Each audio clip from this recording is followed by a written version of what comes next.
내가 그 사람 되기 간절히 주께 예배하네. 주 은혜로 이곳에 서 있네. 주 임재에 엎드려 절하네. 그 어느 것도 난 필요 없네. 경배해 주 은혜로 이곳에 서 있네. 주 임재에 엎드려 절하네. 그 어느 것도 나 필요 없네. 주님만 경배해. 주 은혜로 이곳에 서 있네. 주 임재에 엎드려 절하네. 그 어느 것도 난 필요 없네. 주님만 경배해. 주 은혜로 이곳에 서 있네. 주 임재에 엎드려 절하네. 그 어느 것도 난 필요 없네. 주님만 경배해. 아멘. 이 시간 우리 다 같이 예배를 위해서 기도하겠습니다. 그래서 16절까지의 말씀. 고린도후서 6장 14절에서 16절까지의 말씀인데요. 우리 말씀이 짧으니까 우리 다 같이 말씀 합독하여 읽겠습니다. 시작. 너희는 믿지 않는 자와 멍에를 단죄하지 말라. 의와 불법이 어찌 함께하며 빛과 어둠이 어찌 사귀며 그리스도와 벨리알이 어찌 조화되며 믿는 자와 믿지 않는 자가 어찌 상관하며 하나님의 성전과 우상이 어찌 일치가 되리요. 우리는 살아계신 하나님의 성전이라. 이와 같이 하나님께서 가라사대 내가 그들 가운데 거하며 두루 행하여 나는 그들의 하나님이 되고 그들은 나의 백성이 되리라 하셨느니라. 아멘. 하나님의 말씀입니다. 오늘도 저는 구별된 그리스도인이라는 제목으로 여러분들에게 말씀을 전하려고 합니다. 저번 주 말씀을 여러분들께서 아직 기억하고 계신지 모르겠어요. 우리 성균이는 들었는지 모르겠는데, 오늘날 믿지 않는 많은 자들이 개신교를 향하여 핍박하고 손가락질하며 비난하는 것은 분명 교회의 책임도 있으나, 또한 오늘날 여기서 말씀을 전하는 목회자의 책임도 있으나, 하나님을 믿는 그리스도인에게도 분명한 책임이 있는 것을 이야기하였습니다. 오늘 하나님을 믿는다고 고백하는 그리스도인, 우리들의 모습, 비춰지는 그들의 모습 가운데 조금 더 선한 모습이 없기 때문이라고 제가 여러분들에게 말씀을 전했습니다. 그러면서 우리 안에 믿지 않는 자들과는 구별되어야 할 두 가지에 대해서 이야기했었습니다. 기억하십니까? 권준이? 네, 첫 번째는 용서하는 거예요. 하나님께서 우리를 용서하셨듯이 우리도 마땅히 믿지 않는 자들을 용서해야 한다. 그런데 이 용서는 인간적인 마음으로 그들을 용서하기 위해서 항상 인간은 부족한 존재이기에 한계가 있다. 그래서 나의 기도의 영역에 용서할 대상을 초청하여 하나님의 마음으로 그를 용서하는 것이라고 제가 표현했습니다. 그리고 두 번째, 너무나 중요한 말씀, 이 땅에 하나님의 향기, 그리스도인으로서 향기를 남기는 것이 이 구별된 믿는 자들의 자세인 것을 여러분들에게 말씀을 전했습니다. 저번 한 주 저는 이 말씀을 들으면서 저도 이 말씀을 준비하며 제 마음 가운데 레마와 같이 이 말씀이 묵상되면서 한 주는 어떻게든 하나님의 향기를 남기기 위해 결단하며 살아야겠다는 생각을 하고 살았어요.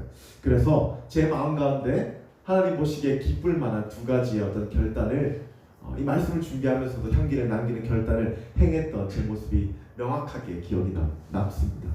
저번 한 주 여러분은 어떠한 향기를 남기고 있었는지, 어떠한 결단으로 하나님 앞에 그런 기쁨되는 삶을 살았는지, 저는 여러분이 마땅히 당연히 그런 향기를 남기는 삶을 살았을 줄 믿습니다. 삶 가운데 분명히 이 말씀을 들을 때 나는 이러한 향기를 남기는 삶을 살았지라는 어떤 결단의 행동이 여러분 가운데 느껴질 줄 믿습니다. 그와 같이 오늘도 구별된 그리스도인으로서 우리는 믿지 않는 자들과는 다르게 이렇게 살아야 한다는 말씀을 여러분들에게 전하고 또 이번 한 주 결단의 시간을 갖는 시간을 가지려고 합니다.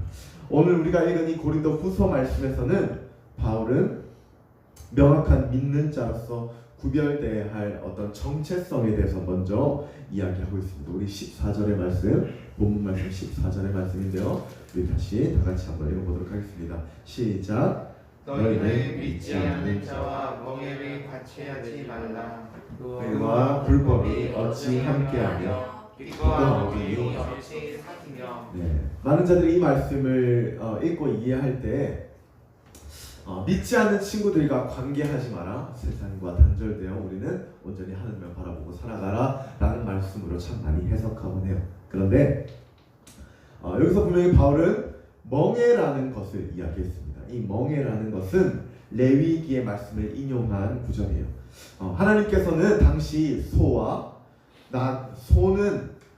밭을 메어 가는 그 소는 거룩한 동물로 치부하셨고, 이 나귀 정말 먹을 것이 없을 때 식용으로 쓰는 이 나귀를 부정한 동물로 구별하여 두셨어요. 그래서 오늘 이 소와 나귀를 한 멍에를 같이 질 수 없듯이 우리 그리스도의 것을 표현하는 단어가 바로 이 말씀이에요. 그러니까 오늘날 우리들의 정체성을 이야기하고 있는 거예요. 그와 같이 또한 14절, 15절 그리고 16절에 세상 사람들과 우리를 몇 가지의 단어로 표현합니다. 14절에 보면 의와 불법, 그리고 빛과 어둠. 15절에서는 그리스도와 벨리알. 여기서 벨리알이라는 뜻은 구약에서는 불량한 자, 악인이라는 뜻으로 표현됐고, 신약에서는 바울은 마귀를 뜻할 때 이 벨리알이라는 단어를 썼습니다. 그리고 하나님의 성전과 우상으로 우리를 믿지 않는 자들과 믿는 자들로 구별해 놓으셨어요. 그런데 제가 아까 얘기했던 이 단어의 이 말씀의 모든 맹목적인 목적은 우리는 세상 사람들과 별개다라는 것을 이야기하는 것이 아니에요. 이 말씀은 어떤 세상과의 분리가 아니라 세상 가운데 우리는 마땅히 살아가지만 그 안에 우리는 구별된 주님의 자녀로서 살아가야 된다는 것을 바울은 이 고린도 교회에게 말씀하고 있는 거예요. 어떤 세상과의 단절되어야 된다는 것이 아니라 우리는 마땅히 이 세상 사람들과 관계하며 이 세상의 이치를 따라가지만 그 안에서 구별된 삶을 살아야 한다는 것을 이 말씀을 통해 우리들에게 이야기하고 있는 것입니다. 그러니까 세상 사람들과 너희는 관계를 끊어. 오늘 당장 너희는 믿는 자, 성민, 구별된 주님의 백성들이기 때문에 너희들 믿지 않는 모든 친구들과 관계를 끊어 라고 이야기하는 것이 아니라 너희들 그들과 관계하고 그들의 이치에 맞춰 오늘도 살아가지만 그 안에서 그럼에도 불구하고 너희들은 구별되어야 해 라고 바울은 우리들에게 이 정체성을 먼저 이야기하고 있는 것입니다. 그리고 16절 마지막에 왜 우리는 하나님의 구별된 백성인지 그것에 대한 근거를 너무나 잘 이야기하고 있습니다. 제가 읽겠습니다. 하나님의 성전과 우상이 어찌 일치가 되리요? 우리는 살아계신 하나님의 성전이니 이와 같이 하나님께서 가라사대 내가 너희 가운데 거하며 두루 행하여 나는 너희의 하나님이 되고 너희는 나의 백성이 되리라 하셨나요? 뭐라고 설명하고 있어요? 우리가 믿지 않는 자들과 구별될 수밖에 없는 이 이유는 우리 자체는 바로 뭐예요? 하나님의 성전이라고 표현해요. 그런데 그 성전 안에 하나님이 거하시기 때문에 우리는 믿지 않는 자들과는 달라야 한다는 거예요. 그들 마음 가운데 주님 계시지 않고 그들을 하나님의 성전으로 구별되어 선택하지 않으셨어요. 우리들은 하나님 명확하게 말씀을 통해 말씀해요. 우리의 개개인 모두는 다 하나님이 거할 처소이자 성전이에요. 그렇기 때문에 하나님이 우리의 하나님 되시고 우리는 하나님의 자녀된 그 백성의 권세를 주셨대요. 그렇기 때문에 우리는 믿지 않는 자들과는 삶 가운데 어떠한 틀린, 다른, 구별된, 거룩한 무엇인가가 있어야 된다는 것을 바울은 명확하게 우리의 정체성에 대해서 이야기하고 있습니다. 여러분, 믿는 자녀로서 하나님 우리의 하나님 되시고 우리의 그분의 자녀로서 선택받으면 우리 가운데 주어진 그 은혜가 뭐였죠? 바로 구원의 은혜예요. 믿지 않는 자들은 구원의 은혜가 있지 않고 오늘날 하나님의 성민이 이 백성들 성결인 하나님의 믿음으로 말미암아 주님의 백성이 되고 천국으로 갈 수 있는 그 구원의 은혜를 누렸기 때문에 이제는 우리 삶 가운데 그 은혜를 받은 자답게 조금은 다른 삶들을 살아갈 수 있어야 된다는 것을 바로 명확하게 말씀을 통하여 우리들에게 이야기하고 있습니다. 여러분, 이 땅을 살아갈 때 그들과 달라야 한다는 것은 우리가 어떻게 어렵게 짊어지고 십자가나 감당하기 어려운 사명 정도로 생각해서는 안 돼요. 그리스도에게 있어서 구별되게 살아가야 된다는 것은 하나님의 복음에 참여한 자녀로서 마땅히 살아가야 할 주님의 책임인 것을 기억하시길 바라요. 그것을 어떠한 나는 살아감에 있어서 술을 먹지 않고 주님 앞에 성적으로 거룩하며 친구들 사이에서 나는 누군가를 많이 용서하고 누군가를 많이 이해하는 이 모든 카테고리 구별된 삶이 내가 어렵게 십자가의 짐을 이 멍에를 지고 나아가는 삶이 아니라는 거예요. 하나님이 내 안에 계시고 주님이 나를 성전으로서 오늘날 선택하여 주셨기 때문에 그 구원의 은혜가 마땅히 우리 가운데 있기 때문에 그 은혜 받은 자답게 짊어져야 할, 마땅히 감당해야 할 그리스도의 책임이라는 것을 여러분 기억하시기 바랍니다. 내가 하나님을 잘 믿어서 그분의 백성이 된 것이 아니며 내가 좀 남들과 다른 괜찮은 사람이어서 하나님의 소유가 된 것이 아닙니다. 나는 다만 부르짖었을 뿐이고 하나님께서 나를 당신의 소유로 삼아주신 거예요. 그렇게 하나님의 백성이 되었으니 이제 하나님의 거룩함을 지키는 것이 우리의 책임이 된 것입니다. 여러분, 이 중심같이 기억하시기 바랍니다. 구별된 백성으로 깨닫기 전에 내가 왜 구별된 백성이며 구별된 삶을 살아야 하는가, 우리 가운데 이 중심 가치가 먼저 현현되어야 돼. 먼저 자리 잡아야 돼. 우리는 구별된 삶을 살기 전에 이 정체성을 우리의 중심 가운데 마땅히 두어야 합니다. 그리고 이 중심 가치가 우리 가운데 확립되어야만 우리는 마땅히 구별된 삶을 살기를 결정하며 믿음을 지키고 살아갈 수 있는 것입니다. 자, 그렇다면 이 정체성 우리가 잘 확립했어요. 우리가 마땅히 구별된 삶을 살아야 되는 것은 하나님의 성민이자 또 하나님께서 거할 처소이자 또한 그 처소로 말미암아 주님의 백성된 주의 백성 자녀로서 이 구원의 은혜를 누렸기 때문에 우리는 마땅히 구별된 삶을 살아가야 한다. 자, 그렇다면 오늘 성경이 말하는 어떠한 구별된 은혜를 살아야 하는가, 우리 두 가지 정도 나눠보는 시간을 가지도록 하겠습니다. 자, 가장 먼저 우리 가운데 구별되어야 할 첫 번째 자세는 바로 이 가정에 선한 영향력을 끼치는 거예요. 가정에 선한 영향력을 끼치는 것. 여러분 속해 있는 그 가족 공동체에 선한 영향력을 끼치는 것입니다.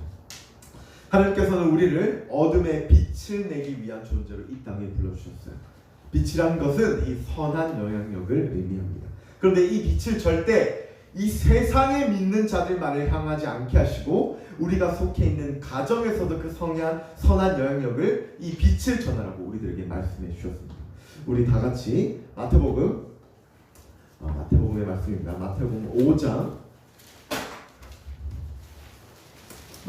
5장 14절과 15절의 말씀인데요. 우리 다 같이 큰 소리 마태복음 5장 14절과 15절의 말씀을 다 같이 크게 읽겠습니다. 시작. 너희는 세상의 빛이라. 산 위에 있는 등불가 숨기우지 못할 것이요 사람이 등불을 켜서 말 아래 두지 아니하고 등경 위에 두나니 이러므로 집안 모든 사람에게 빛이 나니라. 네, 그렇습니다. 예수님께서는 우리 구성원 한 사람 한 사람을 분명히 이 세상에 이 어둠을 적대하는 빛으로, 이 어둠을 물러가게 하는 예수 그리스도의 빛으로 우리들을 불러주셨어요. 자, 그런데 오늘 이 말씀을 읽는데 두 가지의 공간이 나와요. 처음, 이 세상의 빛으로 불러주셨고, 우리 15절 후반부에 보면 우리를 집안 모든 사람들에게 비치는 빛으로 불러주셨다는 것을 명확하게 말씀하고 있습니다.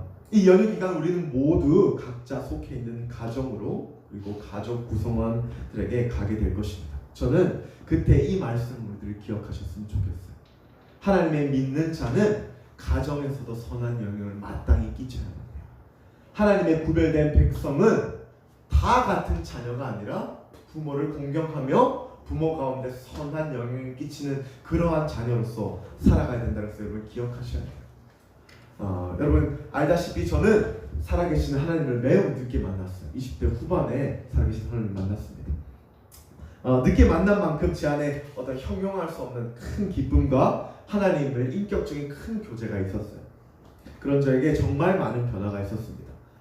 성령께서 제 가운데 오셔 마땅히 제 노력하지도 않았는데 세상의 어떤 즐거움과 많은 유혹들을 단번에 다 끊어주셨어요. 내 힘이 아니라 주님의 은혜로. 그런데 제 가운데 그러한 세상의 더러운 것들이 끊어지는 은혜 말고도 한 가지 결단되어 순종되는 어떤 은혜가 있었습니다. 그것은 내 가정에 같이 살고 있는 동생에게 설거지를 하는 은혜였어요. 하나님을 만난데도 불구하고 집안일을 하는 은혜가 제 가운데 점점 생기기 시작했어요. 누가 시키지도 않았어요. 그런데 오늘 이 말씀과 같이 이 가정의 빛에 속한 자녀로서 하나님께 나에게 부르셨다는 그 소명을 전하고자 어떠한 특별한 은사와 같이 기도의 요구를 한 것이 아니라 가장 먼저 내가 할 수 있는 가장 낮은 자리에서 가장 할 수 있는 것들을 하기 시작해서 그것이 설거지였어요. 여러분 가정에서 하나님의 은혜를 전한다는 것, 가정에서 선한 영향을 끼친다는 것, 그것은 어떠한 어려운 일이 아니에요. 내가 삶으로 하나님의 빛에 이 소명을 다한다는 것은 어떤 특별한 일이 아니에요. 여러분 자녀들이 할 수 있는 그 일들을 감당하는 것이에요. 하나님의 은혜를 받은 자라면 분명히 가정에서의 선한 영향력이 시작되어야 합니다. 내가 교회 안에서 거룩한 신앙을 열심히 지킴에도 불구하고 내 가정에서 나의 모습이 조금 더 그렇지 못하다면 저는 그 사람은 건강한 신앙인인가 생각해 볼 수 있어야 돼요. 내가 하나님의 은혜를 받아 교회에서는 믿는 자서 열심히 살아가는데 내가 가정에서는 부모로서 자녀로서 그 책임을 다하지 않는다는 것은 과연 내가 하나님의 은혜를 받은 자인가 생각해 볼 수 있어요. 여러분 건강한 신앙인은요, 건강한 목회자는 내가 한 말을 고지고대로 지키는 거예요. 그 말이 즉슨 안과 밖이 같은 자를 의미해요. 건강한 그리스도인은 가정에서도 그리고 외부에서도 동일한 그리스도의 모습을 드러내야 된다는 것을 기억하시길 바랍니다. 여러분 우리에게 그러한 결단이 있어야 될 줄 간절히 축원드립니다. 우리 자녀를 가진 선생님들은 아실 거예요. 자녀들은 어른의 등을 보며 자란다라고 해요. 그 말은 어른들의 언어 그리고 행동, 이 움직임을 닮아가며 성장한다라고 이야기합니다. 이와 같이 자녀들은 분명히 어른들의 신앙을 보며 자라게 될 것이에요. 여러분 내가 과연 자녀들에게 이 기도에 구별된 또 예배에 구별된 이 물질의 구별됨에 들어가며 살아가고 있는가 스스로에게 질문되어지길 바랍니다. 스스로에게 물어보셨으면 좋겠어요. 내가 이 가정에 선한 영향을 끼치는 주님의 자녀로서 살아가고 있는가? 우리 아이들도 동일해요. 예수님께서는 여러분을 가정의 빛으로 부르셨는데 세상 자녀들과 다른 자녀로서 부모님의 기쁨이 되고 있는가? 여러분 가운데 질문되어야 될 줄 믿습니다. 나는 과연 이 부모님에게 근심이 되는 자녀인가? 부모님에게 기쁨이 되는 자녀인가? 생각해 보셔야 돼요. 그리고 내 마음 가운데 본인 가운데 어떤 회복되지 않은 마음이 있으면 저는 기도로서 그 많은 어려움들을 이겨나가는 여러분 자녀들이 되기를 간절히 축원드려요. 그것이 빛의 영역을 드러내는 빛의 자녀로서의 책임인 줄 믿습니다. 마땅히 우리는 세상의 어둠 가운데 빛을 내는 자녀로서만 부른 것이 아니라 이 가정에 또 우리가 속해 있는 모든 가족 공동체에 하나님의 빛을 전해야 할 주님의 책임을 분명히 우리들 가운데 주셨습니다. 이 추석 기간, 이 연휴 기간 가운데 이 말씀 꼭 기억하셨으면 좋겠어요. 구별된 그리스도인은 믿지 않는 자들과 같은 자녀로서 살아가는 것이 아니라 그들과는 조금 달라야 한다라는 것을 항상 기억하십시오. 근데 막 어렵고 막 힘들고 그런 게 아니라 전사님처럼 가장 겸손히 할 수 있는 것들을 찾으셨으면 좋겠어요. 뭐 어머니의 힘이 되는 것, 아버지에게 표현을 하는 것, 여러분 너무나 쉬우나 우리 가운데 현행되지 않는 것들이에요. 그런데 마땅히 현행되어야 돼요. 마땅히 우리는 그 말씀 가운데 순종하며 살아가야 돼요. 왜요? 그것이 하나님께서 우리들에게 말씀하신 구별된 자의 책임이기 때문에 그렇습니다.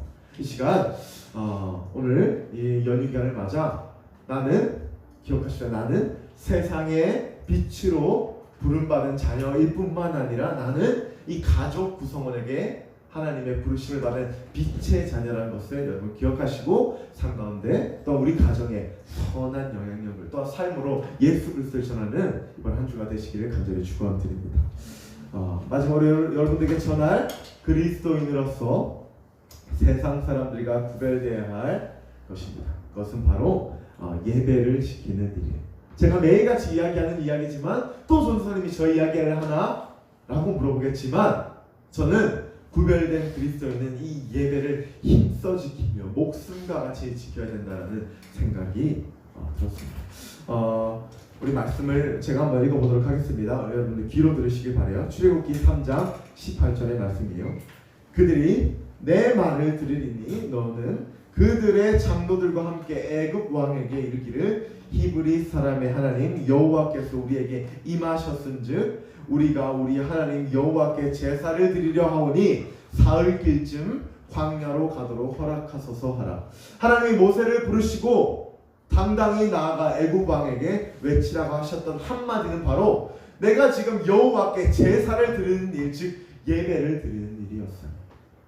하나님이 이스라엘 백성을 성민으로 택하시고 끝까지 그들에게 요구하셨던 한 가지가 있어요. 그것이 무엇인가? 바로 하나님께 예배를 올려드리는 일입니다.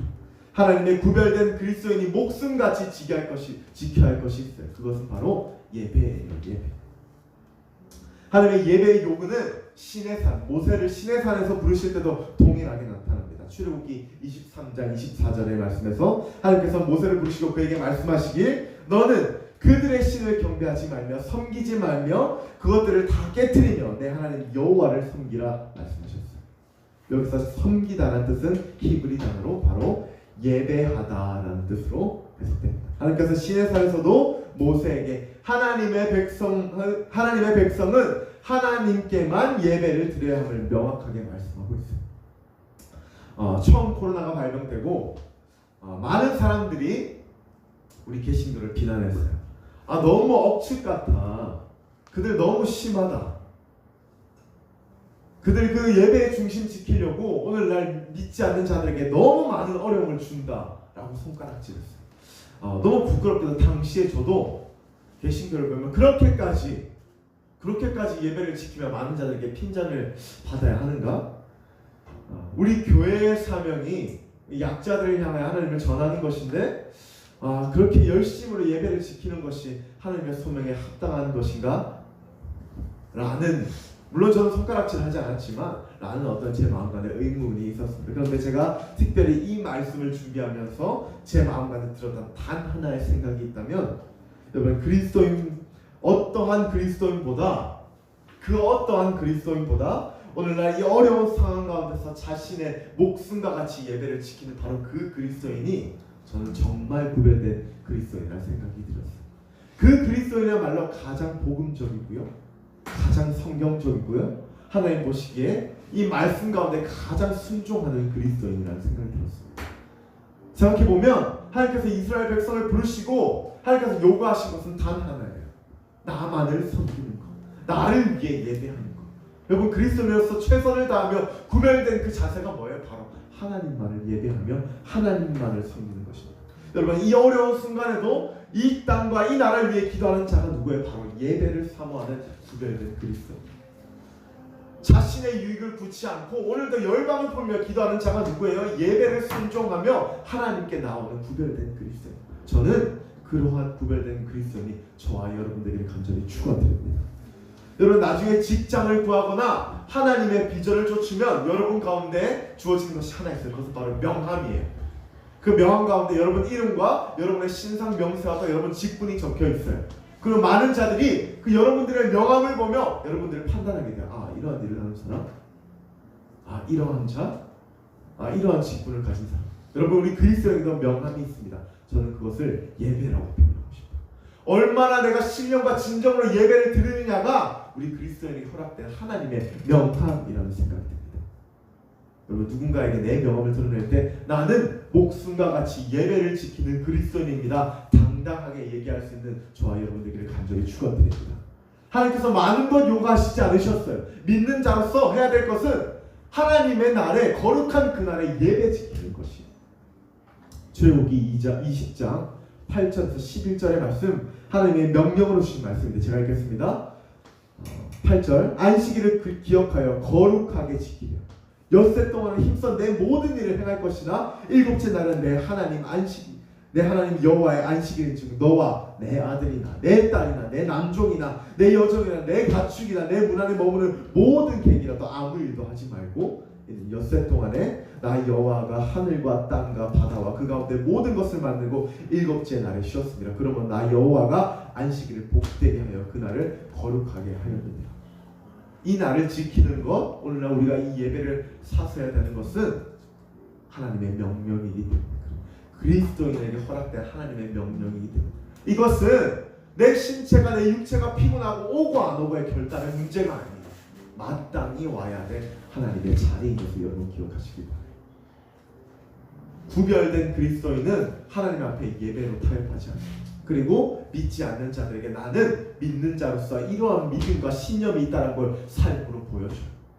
제가 말했죠. 코로나 때 정말 많은 자들이 이 집에서 예배 드리는 것에 타협하며 이 예배가 참 많이 무너졌어요. 처음에는 믿는 사람들이 그러한 자들을 옹호했어요. 저게 올바른 그리스도의 모습이다. 그런데 여러분, 점점 지나가고 이제 코로나와 동행하며 살아가는 이때 오히려 믿는 자들이 이 예배의 중심을 지키지 않는 사람들을 보며 손가락질한대요. 저게 종교인인가? 저게 신앙인인가?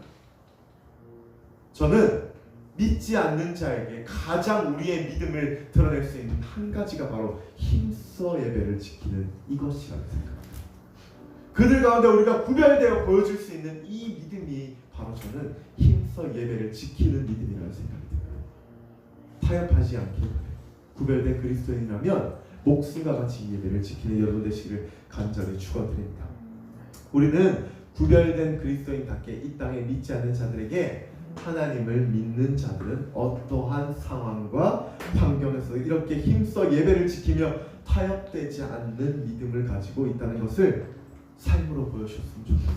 여러분의 삶으로 기독교인은 다르다라는 그 모습을 보여주셨으면 좋겠습니다. 국가의 법에 순응하는 것이 참 종교인이 아니에요.